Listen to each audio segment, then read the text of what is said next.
বাস্তবে একটি ঘটনা, সময় থাকলে শুনে যাবেন। গ্রামের একটা গরিব ছেলে একটা গরিব মেয়েকে বিয়ে করলো। বিয়ের পরে ছেলেটি মেয়েটিকে জিজ্ঞাসা করলো, আচ্ছা তোমার জীবনে কি কোনো স্বপ্ন আছে? তখন মেয়েটি বলল, হ্যাঁ আমার জীবনে অনেক স্বপ্ন, আমি একদিন অনেক বড় ডক্টর হব, কিন্তু আমি যে গরিব। তখন ছেলেটি হেসে বলল, আরে এই ব্যাপার, আমি আছি না। তারপর ছেলেটি মেয়েটিকে নিয়ে শহরে চলে গেল।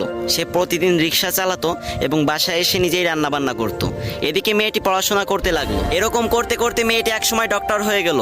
ছেলেটি এই খবর শুনে খুশিতে আত্মহারা হয়ে গেল এবং সে সেই ছেঁড়া কাপড় পরেই মেয়েটির সাথে দেখা করতে চলে গেল। মেয়েটি যখন তার বন্ধু বান্ধব নিয়ে কলেজ থেকে বের হচ্ছিল, তখন ছেলেটি সবার সামনে গিয়ে মেয়েটিকে বলল, জানো আজকে না আমি অনেক খুশি, আজকে তুমি ডাক্তার হতে পেরেছো। তখন মেয়েটির বান্ধবীরা জিজ্ঞাসা করলো, এ কে রে?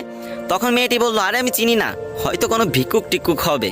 তখন ছেলেটি মন থেকে অনেক কষ্ট পেল। ছেলেটির চোখে পানি চলে আসলো এবং সে বলল, তুমি ঠিকই বলেছো। তুমি জানো আমি তোমার পরীক্ষার টাকা জোগাড় করতে গিয়ে ভিক্ষা পর্যন্ত করেছি। আজ তুমি আমাকে চিনতে পারতেছো না? আমি তোমার স্বামী। এই কথা বলার সাথে সাথে মেয়েটি ছেলেটিকে একটা থাপ্পড় মেরে দিল এবং বলল, তোর সাহস তো কম না, তুই তখন থেকে যা ইচ্ছা তাই বলে যাচ্ছিস, আর আমি একটা ডাক্তার, তোর মতো ফকির আমার স্বামী হতে যাবে কেন?